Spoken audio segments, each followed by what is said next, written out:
Hello, and welcome to the Empowerography Podcast. This is a platform created for women's voices to be heard and a place to share their stories, journeys, and successes with the world for the purpose of helping other women who might be on similar journeys. We are empowering women one episode at a time.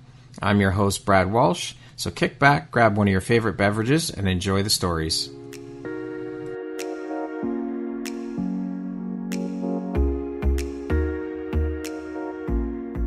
If you're looking for jewelry that makes an impact on your self-care routine and your style, Empowerography would love to offer you a discount code to one of our exclusive partners, Quartz and Canary Jewelry and Wellness Company. Please use code EMPOWER15 to receive 15% off upon checkout at www.quartzandcanary.com.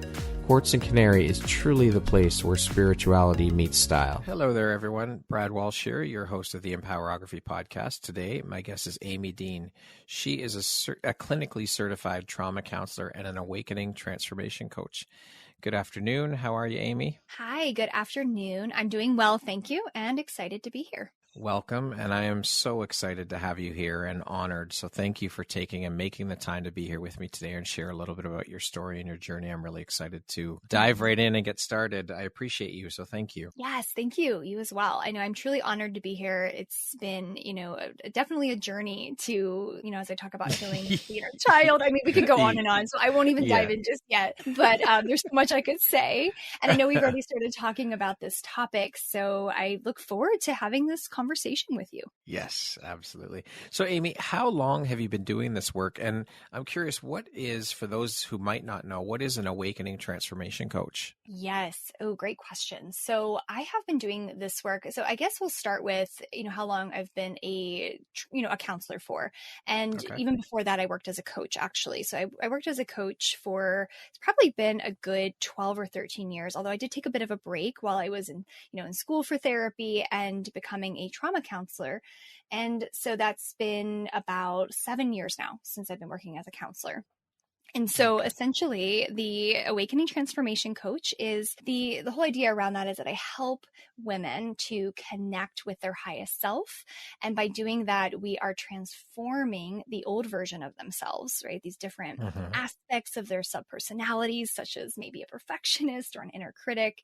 And we're transforming that old version of who they have felt that they were and helping them to transform into who they really are. And then really that leads to a spiritual awakening as well, which is our natural inner state. And that's my experience anyway. That's pretty powerful.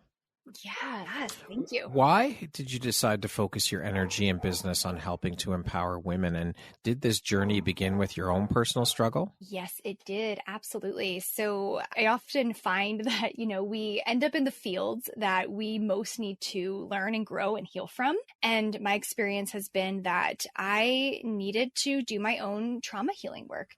And I thought I was doing it. It was one of those things where I started this process of doing my own therapy work when I became a counselor, and then discovered that, when my dad, suddenly passed away, which has been about 6 years now, it hit me so hard. He was my absolute best friend. It hit me incredibly hard. And it was really clear to me at that point that the work I had done, not that it wasn't completely for nothing, I really did a lot of deep work, but it did not get down to the root. And I realized I felt very young. I felt a lot of vulnerable inner child type emotions coming up that I just couldn't pinpoint in the, kind of tornado, we'll say, of my grief. And it wasn't until I started to go inward and get in touch with my inner child more deeply that I uncovered that we've got these 4 different wounds that we are up against as human beings, and that we have to heal that at the absolute root before we can fully, feel resilient, before we can move through these really challenging times of being human, such as when we have deep losses and grief, right, in our lives. So grief was kind of I would say the catapulting experience for me to understand that my inner child needed to be healed, and much more deeply than I had ever thought was possible. So wow. I mean, I've been through that too with the grief. I lost my father in October. So I feel your pain, and it's still so fresh. sorry. Thank you. And it's been a hell of a journey, and I know I still have a long way to go, but it's Yeah. tough for sure. It really is. I mean, when you experience a loss that profound of losing a parent, it's a lot. Oh, yeah. It changes everything. I mean, it changes your sense of self, right? Your identity, how you relate to the world. And it takes a lot of time to even process through that. So my heart goes out to you too, because I know that's definitely, it's really raw at the beginning. It is. Well, thank you for that. I appreciate that. So who did you have to lean on, and how did you overcome your personal struggles? Like, who did you have to turn to and support you to get through those times? Oh, yeah. You know what? Well, it's kind of interesting because I've always been, I had this more like a role of I'm a teacher, right? I need to take care of other people. I'm the helper. So it was really hard for me to lean on others, to be quite honest. I had a really tough time with that for quite a while. Although I was, going to healers and teachers, I still had a hard time letting go fully. And I have to say that I think one of the top people in my life that have allowed me to, maybe come back to this sense of humility, right? That I can be the teacher and be the student too. Yeah. And, and maybe it's okay to have both roles. That's totally fine, was my husband. And we've been together for 13 years, and he's gone through all of these ups and downs with me. And so it was this, turning towards him that I was able to actually look at a lot of these wounds within myself, because I didn't know who to talk to. I did a lot of journaling at first. I did a lot of meditating. I accessed the akashic records, which is this realm, this esoteric realm, we can say, of a spiritual experience to understand who we are, and to really heal those core wounds at the root. But I was accessing all that, and I was, journaling, and I was connecting with that, but I was not turning towards people.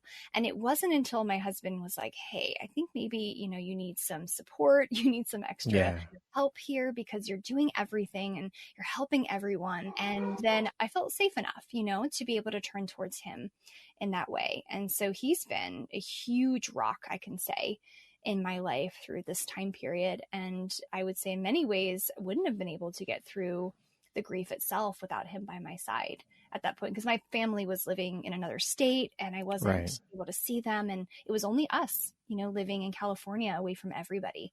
So yeah, definitely a challenging time for sure. For sure. And I mean, you can't be everything to everybody and exclude yourself. Oh my goodness, no. And, I wish they would have harped on that more in my graduate school program.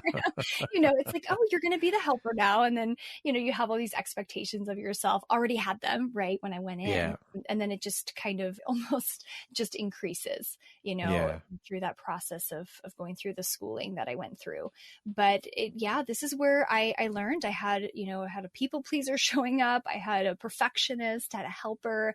I had all these different, a very tough inner critic showing up. All these different parts of me were just running my life. And I was exhausted and burnt out. And I'm sure. And realized this is not working, and was able to connect the dots back to that unhealed inner child within me that was the cause of all the suffering I was going through, all the additional suffering. Wow. So that's how I came to this work, really, is due to that. That is profound and huge. Whew, I know. As I sit with that, I'm like, it's so interesting to think back, right? That's really So how have these experiences helped shape the Amie you are today, both personally and professionally, do you think? Yes. Oh, I love that question. So I would say, starting with personally, I am feeling, and I've always been a very anxious person, just naturally, just definitely genetically connected, but there was a lot of other reasons for that. And I think a lot of that is being an empath. I struggled with, feeling comfortable in my own skin and feeling highly sensitive. So what has really changed a lot for me is I feel incredibly present. I feel incredibly grounded. Even when there is anxiety, it doesn't take over in the way it used to. I used to get really intense, panic attacks, and that has subsided completely. I have not had panic attacks in so many years. I can't even count. So that's great. Yes. I just feel it's kind of hard to explain, but it's almost like an at-homeness within myself Yeah. of, it's like now I feel like I can be authentic, right? I can show up in the way I need to, and that it's okay. I don't need to prove anything, and that I feel safe within myself and a deep trust in the universe too, which is where I think the huge disconnect was for me, right? And feeling safe and trusting that the universe had my back kind of thing. And so now I feel that in a very deep way in my relationships and of course in all areas of my life, but especially with my relationships. And then when it comes to professionally, how that's shown up, I feel that many times my clients tell me, for example, I just love your energy, or I love just being around you. I love just spending this time, and I feel like I can meditate deeper. I feel like I can go deeper within myself when we're doing work together. And I think that's because when one person shows up authentically as themselves, other people recognize that. Right? Yeah. Like we know when somebody's being real, or we know when somebody is being a false self, but it's not that it's on purpose, right? It's because we have these wounds inside and we're just trying to survive sometimes. And I think, that can create a mirrored experience for other people. For sure. Right? Yeah.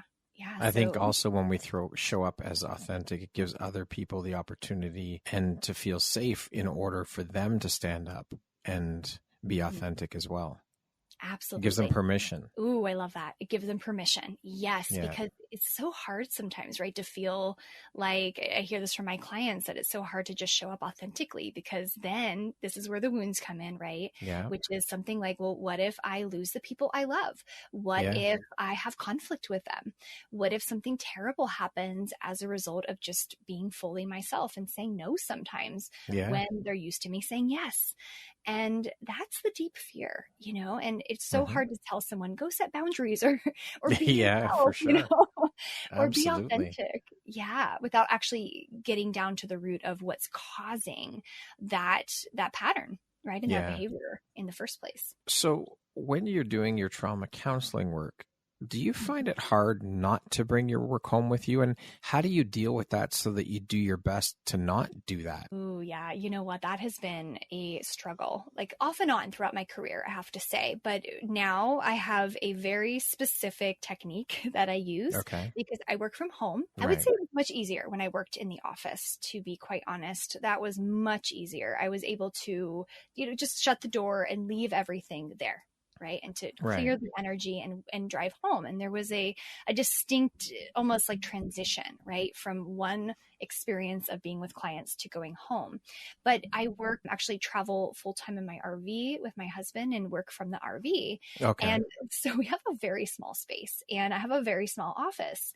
And in the small office, is where I do everything. I mean, I see clients here, I do other work here. So I have to be incredibly intentional about I use like a visual container in my mind where I put things in that, after I've finished with a client session, I put what we talked about inside of the container and I lock it up for our next session. And I, energetically and emotionally decide that that's time, right, to set that aside. And it's not always easy, sometimes it's tough, because if I have one client back to back, then I have to remember later, oh yeah, I was carrying some of that, right, with or some of that energy. So then at the end of the day, I'll do, some clearing meditation work. And then I like to do kind of mini meditations throughout the day too. And that's just really coming back to being present and grounded and reminding myself of what my energy feels like, right, as opposed to others' energies, so that I can really show up and it's like a clean slate with each person that I'm with. So that's brilliant. And it's being mindful, which is important. Oh yeah.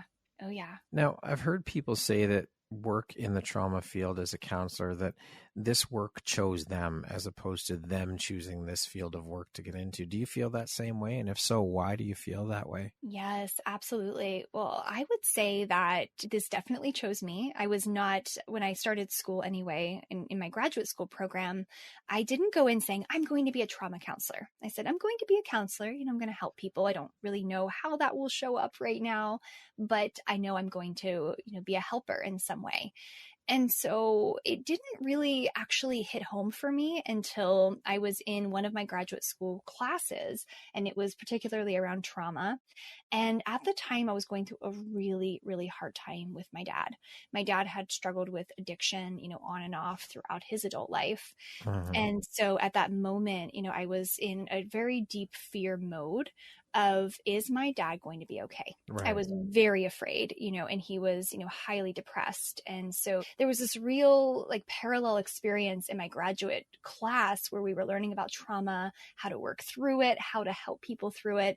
And I was trying to use some of those tools and resources like in the exact moment. Like I had to get up in the middle of class, for example, to deal with this, life situation that I was going through with my dad. Yeah. And it wasn't until the end of that class that, when I had time to really process it, that I discovered, this is my work. Like, this is it. Like, this is what I'm meant to do, because this is something I need to heal within myself, and by healing it within myself, I'm going to be well, set up to help others heal this within themselves as well. So it just felt natural. And to some extent too, I mean, I noticed that through the tools and resources I learned, I felt like I was more in control and didn't feel so scared of, life throwing another curveball. Right. Yeah. And I think that idea of like building resiliency and feeling strong and empowered within myself and helping others to also feel that is one of the big reasons that I started, or why I decided to actually get clinically certified as a trauma therapist. So that is an incredible feeling, being able to impact people's lives in that way and give back in that way. Yes. Absolutely. It is. It's one of those things too, where, it's all about the personal healing of trauma that has to happen first, right? Before I can work with my client's trauma. And I find that I have developed enough tools, resources, and of course, like over time, just a grounded sense of aligning as my true self or my higher self to be able to sit with that without it taking over like it used to for me, where I would just be so tired and so sad and really feeling, my client's pain for days on end. And I just knew that wasn't healthy, but didn't really know. This was like more towards the end of my graduate program when I just got started as a therapist. Didn't really know how to be with that, but that's a lot of weight to carry. Oh yeah, it is. It is a lot of weight to carry.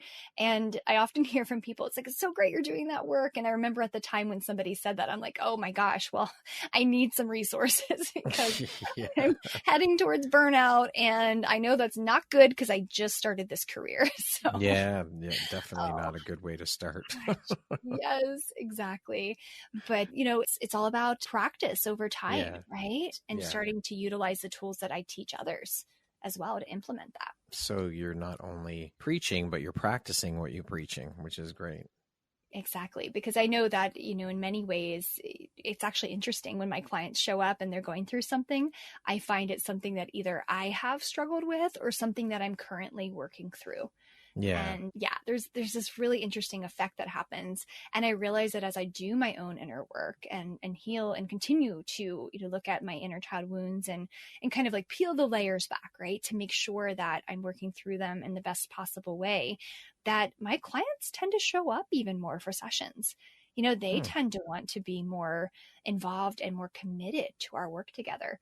It's really fascinating, how this energetic exchange tends to happen without our knowing. Well, what better way to serve your clients than to have gone through similar situations or same situations that they're going through? You're talking from experience. Exactly.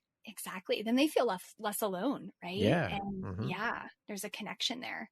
So as a trauma counselor, you say that you incorporate the ancient wisdom of the akashic records, and I know you briefly mentioned that. Can you explain what that is and why you've decided to incorporate this particular modality into your work and how it's beneficial to your clients? Yes. And I would start with, so one thing about the counseling work is, not that I can't bring, kind of the spiritual esoteric into my work, but when it comes to the akashic records, I keep it separate. So that is actually within the context of the coaching work I do as an awakening transformation coach, where we do the deep healing work in the Akashic records, which I'll go more deeply into. I don't do the Akashic records work with my therapy clients, and we use a very similar, but kind of a little bit of a different approach in that we're not bringing together, spirit guides and other, spiritual content into our sessions. And that's mostly, just to keep it really clear that it's therapy work that we're doing. And I want to keep that container, right, for that. Okay. Yep. And then the Akashic Records is within the transformative work that I do with clients in what I call the Awakened Living community. That's a group coaching program that I have. And within that community, what the Akashic Records really symbolize is this kind of higher dimension of consciousness within our hearts. And this is really, some people call it a place, or a different realm or dimension of consciousness. I really feel it's deep within all of us. It is really the wisdom of all of our, if you believe in past lives or future lives, it's the wisdom of our soul. It has all of the information, or carries the information that is, has been going on and on for centuries. And quite honestly, it's almost like the internet within ourselves, but it's, much more connective, and also wider than the internet, if you can even imagine. Right. Of the kind of information we can gather there, of the kind of healing work we can do there. It is so expansive and incredible. And the major difference I find between, like, for example, meditation and the Akashic Records work is that my students tell me that they feel like a huge shift has occurred within. It's almost like they're rising up in a vibration that they were not feeling before. And instead of just feeling calm, maybe, such as in a meditation, they're feeling, almost like there's like intense joy or intense love. So it basically takes our normal everyday human emotions and expands them through this work. Cool. Yes. And then that's where we heal the inner child. So I have lots of different tools and techniques to heal the inner child, but the Akashic core wound healing method that I use in the coaching program, I honestly find that's the deepest and best work I do with clients. And this has just been through research, with my students, because there is this sense of connecting with something bigger and greater than you. Yeah. Which we can't necessarily do as well in our therapy work, right? That's there, and it's definitely a component of my holistic work. But I find the Akashic Records, it's like, wow, like I'm connected to this web, and I'm connected to the divine or the universe. And that's profound. Like that alone is profound. Yeah. Absolutely. Yeah. So what is it that sets you and the work you do apart from other counselors and coaches? Why would they choose you to work with over someone else? Yeah, great question. I would say that I think it's all about feeling that deep connection with the person you're working with. And for me, I tend to work really well with people who, of course, have struggled with what I've gone through in the past, such as the people pleasing. So I find that a lot of people who choose to, work with me are saying, look, I have tried therapy. I've tried talk therapy maybe, or years of therapy. And I find that no matter what, I'm still struggling with my inner critic, or no matter what, I'm still finding that I have relationship conflict, or I'm avoiding a lot of emotion in my life. And I'm turning to substances, or I'm turning to, distractions such as social media to kind of move away from the feelings I have, right, that are happening deep inside. So the kind of people that come to see me, and mostly women that come to see me, they typically turn to me because they are feeling really vulnerable. They are also tired and exhausted because they haven't healed yet from the deep work they've already done. And they also are feeling, this sense of shame around not being healed and not being, already done with this journey of, where they've been trying to, go through this whole time. And so I tend to find that how to know, right, if somebody's a best fit for you is really just about that connection with, the energy of what it feels like to be in their presence, right? And so that's what I find mostly is, working with people who are ready to dive into that shame and actually move through it 100%. Yeah. What, in your opinion, then, would you say is the most important quality or skill set needed in a trauma counselor? Oh, yes. The number one thing, compassion, for sure. Okay.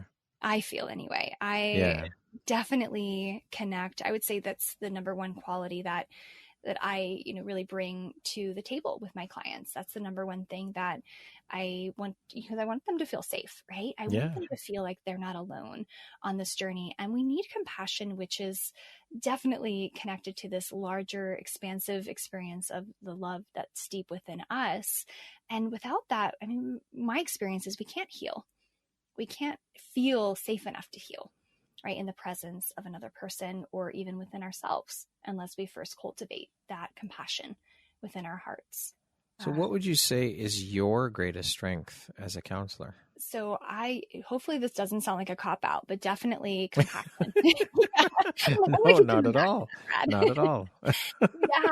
I feel that. But I guess another strength, if I add another one in here, I would say it is that when I'm grounded and centered and present with my clients, they sense that, and I would say that is a huge quality of just being a great listener and hearing them out. For sure. Active listening, I would say, would probably be one of the most important, aside from compassion, because your clients, obviously, they want to walk away knowing that they were heard and that they felt heard and seen in their sessions. Exactly. Yes. And maybe those are the two, honestly, the two biggest ingredients, right? In a therapy session or even in the coaching work. For sure. With clients too. It's really the same. And the major difference is, in the coaching work, I'm not diagnosing or treating. And so that is like the biggest difference between the two, because I have a lot of overlap in the kind of work I do. So I get a lot of questions about that too. It's like, how do I know, right? Which one I actually need? And typically, for people with severe mental health, kinds of concerns, then definitely therapy is first and foremost. But aside from that, I find coaching is usually best for anyone who's ready to dive much deeper into their spiritual, but also their emotional journey. And maybe they're ready for the next big step. I love it. Yeah. What lights you up or inspires you the most about the work you do? Oh, that's a hard one because there's so many things that come to mind. So what lights me up? Gosh, I have to say it's in that moment when I've actually just did a few testimonial videos just like a couple weeks ago from, some students in my program, and they turned to me, and one of them, whom is not, technically a person that tends to be pretty emotional, at least on the, the outset, they don't typically show emotion as far as tears go. And she just burst into tears. And I've been working with her for years now. And she just, burst into tears on our testimonial call. And these are one of the moments that it just reminds me, right? This is why I'm doing this. And she said, I just cannot thank you enough, because I could never even fathom that I would become the person I am today if it wasn't for our work together. And I mean, it brings me to tears right now, honestly. Like my eyes are welling up. Fucking powerful. Holy shit. Yes, I know. And I'm sitting with it right now, and like my eyes are tearing up, and like I was trying to keep it together in the testimonial video. I'm like, it's not happening. I'm going to fall apart too. So, we're going to have this kind of like, me is asking you the questions while I'm, tearing up over here. But it really hit home for me, because it's like those moments where, because we don't think about it, always. I don't turn to my clients every session and say, well, how are things going, with our work? Process, right? And we look back every few months or so and see where we're at. But it's not until those moments where the clients speak up and they let me know, this has actually been the most tremendous experience. And several of my students have said that just in our testimonial videos recently.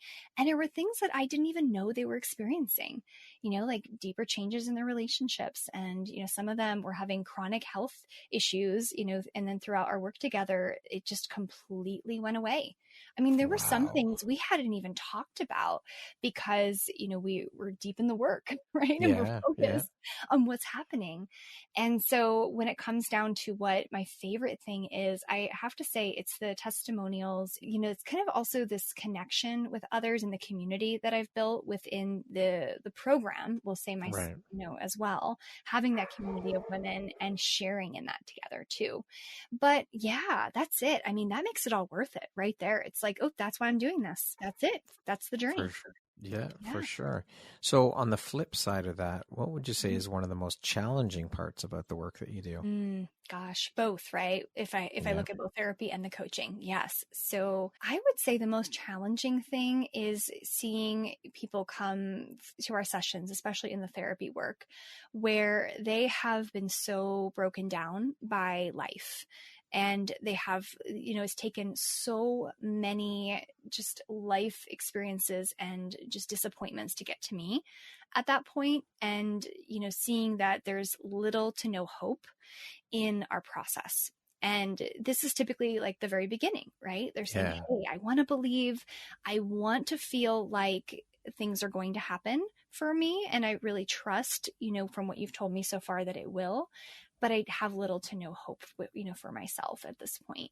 And that really tugs at my heartstrings, in those moments, because I want to be able to, wave a magic wand, of course, Yeah.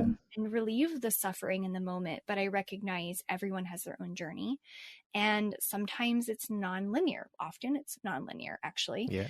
And and in this case, those clients that come in, I mean, it really takes a lot of time, because they've been through a lot.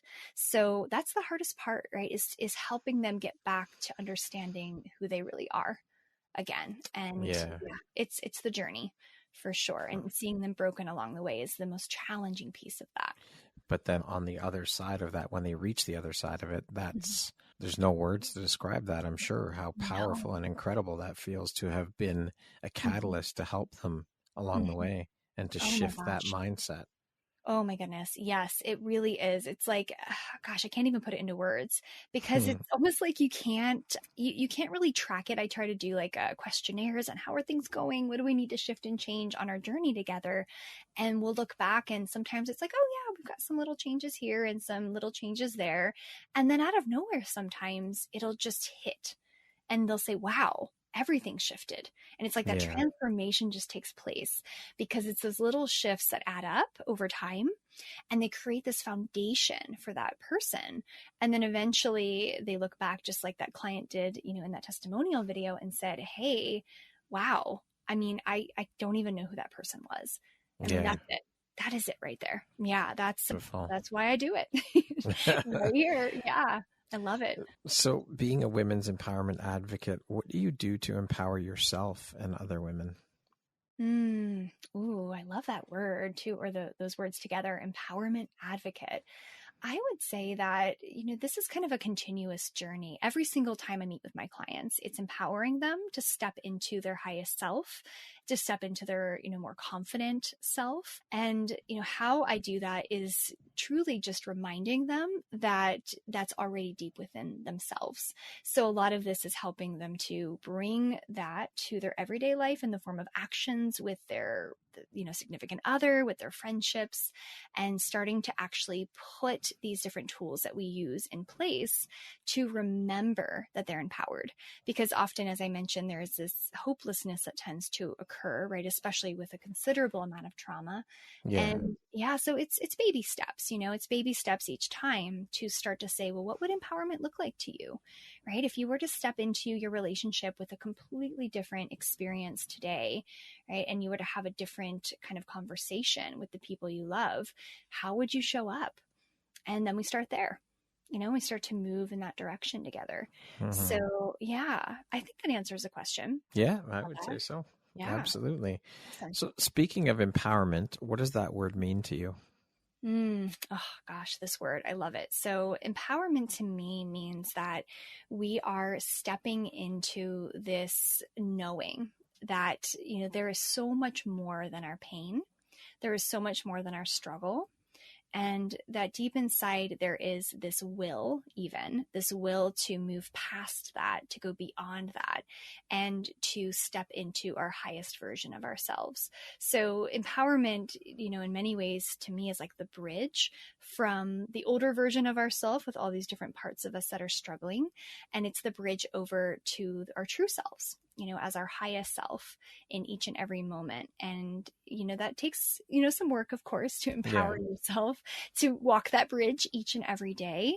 But I find that without empowerment, it's so hard to even say, how will I even get there? Right? How will I That even is beautiful. do that? I love how you describe that. It's the bridge from our old selves to our Mhm. true authentic. So I think that's such a beautiful definition. Oh, thank you. Yes. I've I never didn't heard that get one it. before. That's amazing. That's great. Honestly, I didn't either. It came right to me as you I said love it. that. Well, it's very fitting and it's a wonderful definition. Yes. Well, good. Actually, as you said that too, I was thinking, wow, this is a great visual too, right? Yeah. To help people when they're dealing with the struggles of, hey, Yes. I don't have hope right now. So yeah, I'm going to keep Beautiful. passing this onward. Yes, Absolutely. absolutely. Yeah. Amie, what do you think your unique skill set or superpower is that's helped you become successful? Oh, my superpower. Ooh, gosh, that's definitely a big question. I would say, let's see here. My superpower for what has helped me is, honestly, I think it is this, gosh, I want to say it's coming back to like almost like forgiveness of self in some way, because you have to move through the challenges of life and you have to forgive yourself for any regrets that come up along the way in order to move forward. And I find that, as I'm kind to myself, as I forgive myself for, shortcomings of the past, then I'm able to move into that next higher version of myself. But without that, I could easily get bogged down by, being stuck in the past as one way of looking at it. So yeah, self-forgiveness, self-kindness is probably coming back to the compassion, I guess Yeah. really is really the superpower, I would say. And in many ways too, maybe this achiever part of me. I have a high achiever that I have adored within myself, and she is really great at getting things done and making things happen. So I want to give her some credit, a shout out to my Absolutely. inner critic, but Yeah. or my high achiever part, and of course the Yeah. critic is there too. But in a healthy way, these parts have helped me move forward and have helped me connect with that knowing that I'm on the path to my dreams, and helping people to heal on the deepest possible level. So yeah, several I love it. superpowers, I guess, Love now that I think about it. Yeah. Great question. it. How do you define success? Speaking of that word, what does the word success mean to you? I would say success means, it really is a personal definition. Mine is that it's waking up every day and it's being able to look in the mirror at yourself and feel like you living the life that you've wanted. And it doesn't mean necessarily that, everything on the outside has come together, but it's an inner experience of, I'm choosing to love myself and I'm choosing to be present and I'm choosing to be intentional today. And success really is, to me anyway, about being grounded. Yeah. And being connected to others and showing up authentically. So yeah, it's about coming together inside, right? It's like an integration inside. And that's what success is, because anything on the outside changes. Everything Yep. else is impermanent. And this understanding of how we show up every day is what we have influence over, right? Beautifully So, said. yeah. Oh, yeah. What would you say is one of the most important things you've learned in your life? And what was your life like before learning that? And what was your life like after you learned it? Gosh, I would say I'm going to actually come back to my dad on this one, because my dad was such a child at heart. This is another reason why, I connect with the inner child, because he was so connected to this kind of like really silly humor, and he just would be so open to, just trying new things and adventure. And I just remember, one of the lessons that I've learned over time was not to take life so seriously. It's been something that has been really challenging for me as a professional and as a person that's needed to, step it up and be a high achiever and all those different parts that have shown up along the way. And my dad would always remind me, even, this was when I was in my graduate school program, before he passed, he would say, it's not that bad. It's okay. It's not that serious. And it makes me tear up a little bit just to think about it, because, it's like, maybe we don't even realize how serious we are each and every day, right? How we might not bring the element of play in, or the element of humor in, even though that inner child is asking for that in our everyday experience. And so that's it right there. Yeah. Just letting go. Yeah. I think that inner child and that childlike behavior gets lost because Mhm. When you become an adult, you get trapped into all the things about adulting, and you forget what it's like to be a kid, and that, you know what, it's okay. I think we're also conditioned as we grow up and get into those adult years that, oh, stop behaving like a child, stop acting that way, that's childish, or all of these things that we're told. And that also helps to further pull us away from that behavior. It's okay to act like a child sometimes. Why not? Kids are so oblivious to the things going on, and just, they're all about having fun. That's what it's about. And I think that we need to revisit these things as adults and get back to those days of having fun. There's nothing wrong with it. Yes. Oh my gosh. I could talk about that for hours. That's amazing. Yes, exactly. It's like, let's tap back in. Yeah. Right? Let's tap back in, because we do have a younger self in here. Like there is an us in here, right? A younger self that is just craving that connection, with play, with silliness, with just, with just doing something random, and it's so funny because we're so overscheduled and over busy and the whole adulting thing, it's like our, higher level parts, like an achiever, loves that kind of thing. But the inner child's like, wow, this is boring, and this isn't fun. Let me out. Let me out. Is it the weekend yet? And you hear those people that are like, oh my gosh, thank God it's Friday. Well, that's the inner child, right? And other parts of you are just, they are feeling so trapped as a result of this life that we have set up as adults. But there's room, there's room for play. And we need to get back to that for sure. We do. And hopefully this will inspire everybody to say, I hope so. Do I bring some play into my life? Yeah, a little bit here at a time. One step at a time. Yeah, that's right. That's right. Baby steps. Yes, baby steps. Exactly. Like whether it's like a dance party, maybe, you know, that you want to have at home. There you go. Or, that's right. Why not? Yeah, do whatever you need to. Exactly. Yes. Who in your life has had the biggest impact on you and why? Oh gosh, I think I'm going to keep coming back to my dad on this one. Yeah, I think a lot of it too, it's not just the fact that, he went through so many mental, emotional struggles, which did lead me to become a counselor for sure. But he was so resilient in the face of them. Oh my goodness gracious. Like when I think about how strong he was through the health and, depression challenges that he went through, it just inspired me, not to let life overtake me. When I was younger, I was like, oh, I'm going to be like my dad, I'm going to be strong like my dad kind of thing.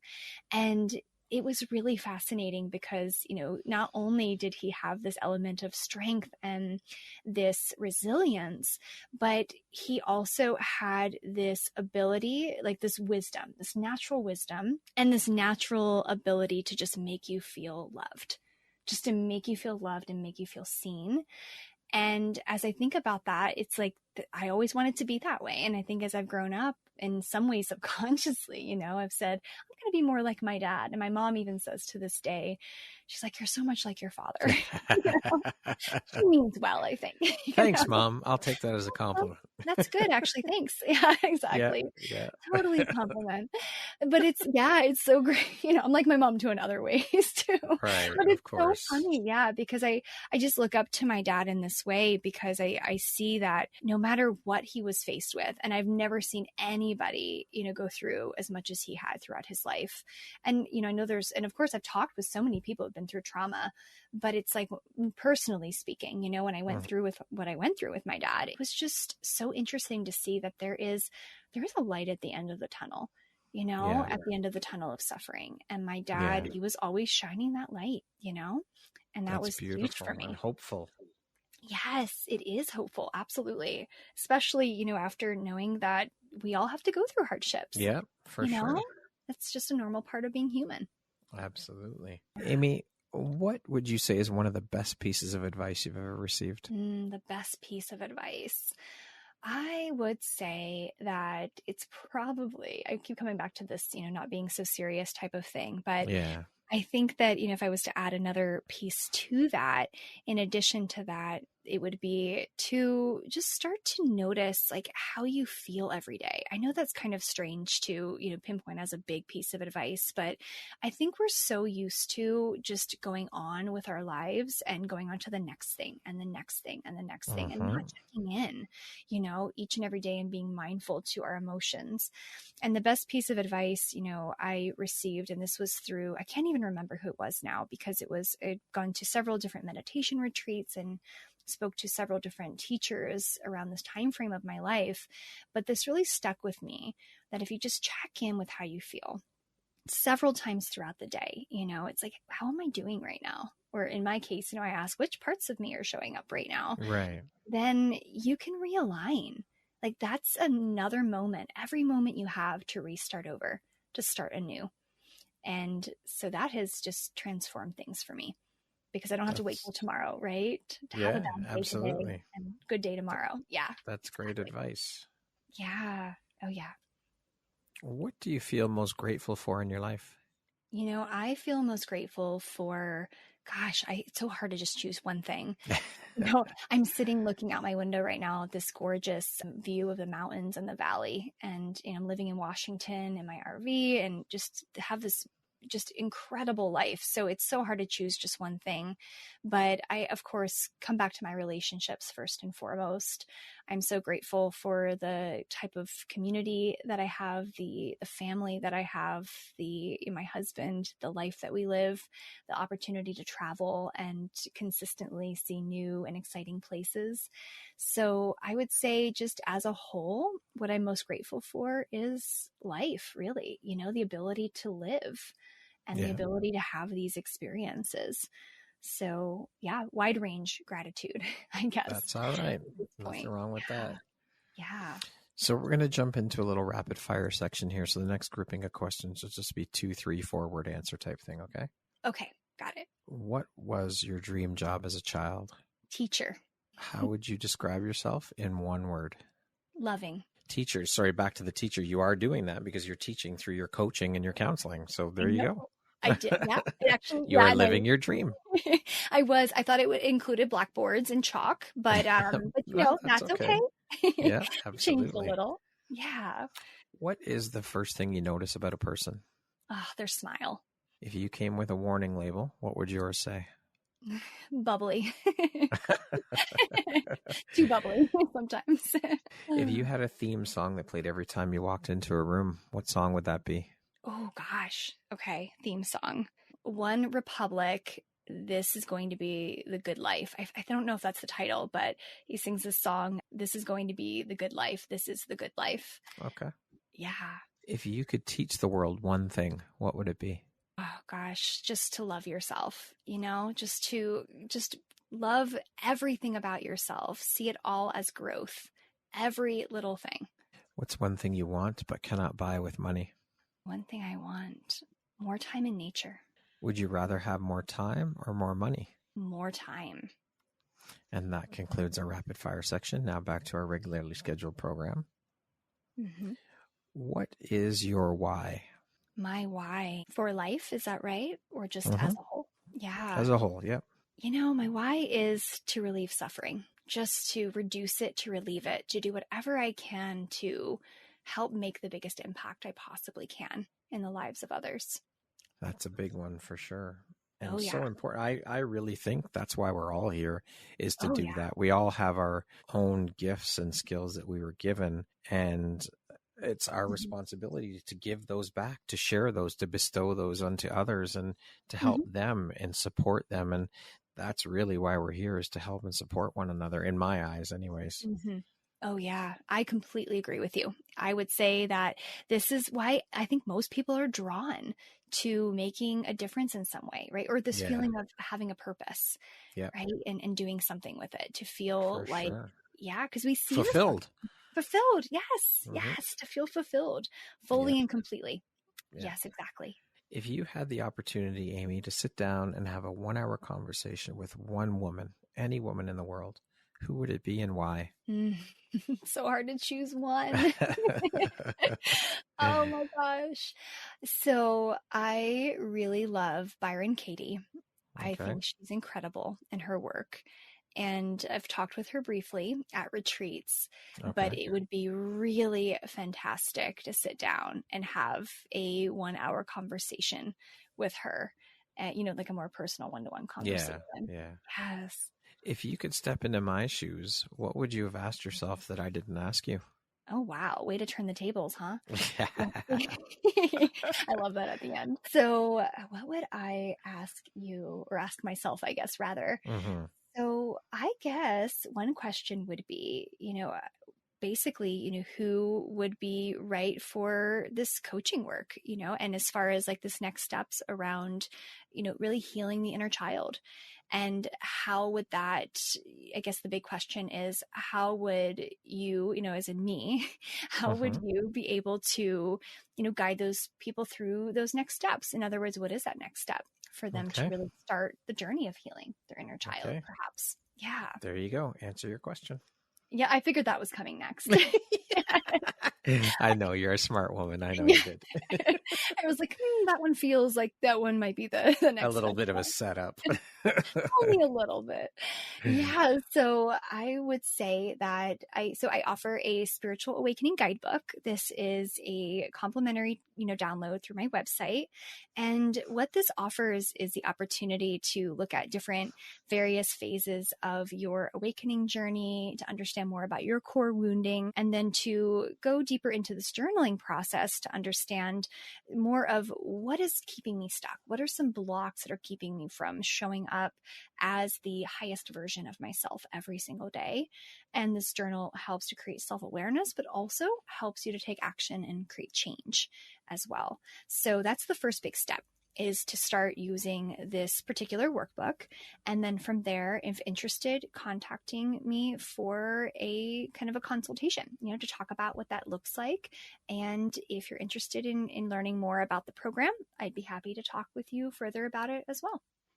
And of course, all of Amie's details will be put in the show notes. So you will have the ability to reach out and set up a time to chat with Amie if you are interested in doing that through the information that will be provided in the show notes on how to contact her. So Amie, if you could go back and give your younger self one piece of advice, what would that piece of advice be? Oh my gosh, I can just see her now. So, as I even think about that and moving towards her in this moment, that advice would be, you are perfect exactly the way you are. There is nothing that needs to change about you. And in fact, you get to show up exactly the way you want to, and that it's okay to be fully yourself. So I think that's a couple pieces of advice in one. That's okay. I love that though. Yeah. Lastly, if you were to deliver your last 30-second speech to the world, like your corner of the world, your tribe, your people, what would that last 30 seconds sound like? What would you say, or what words of wisdom would you impart? Oh, goodness. Wow, that's a big one. So 30 seconds. I know that's hard to pull into 30 seconds. Okay, here I am getting up on stage. Yeah. And yes, last piece of advice would be that, maybe the biggest key to happiness is to surrender what we thought we needed to be happy. For instance, to, think that we need all these outside experiences, right, to be happy, or all these, monetarily type of situations or physical things that we need to be happy.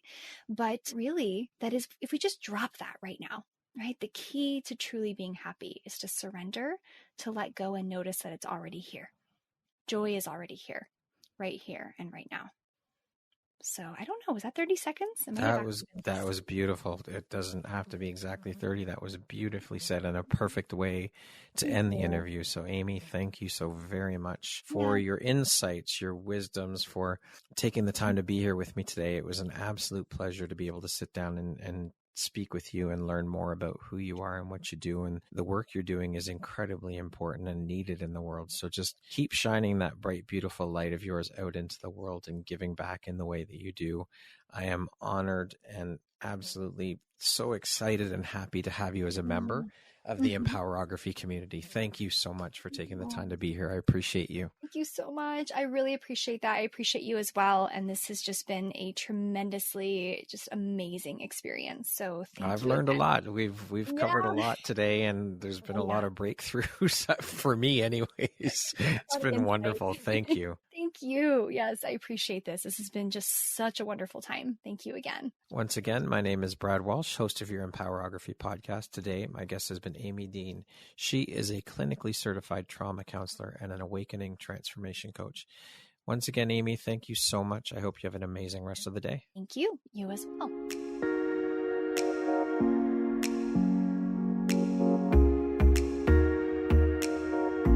Thank you very much for listening to this podcast. If you haven't yet, please be sure to subscribe, rate, review, and share with all your friends. You can find me at viseuphoria.ca and follow me on Instagram at Empowerography Podcast and on Facebook at Empowerography. Please join me next time for another inspirational story from yet another amazing woman.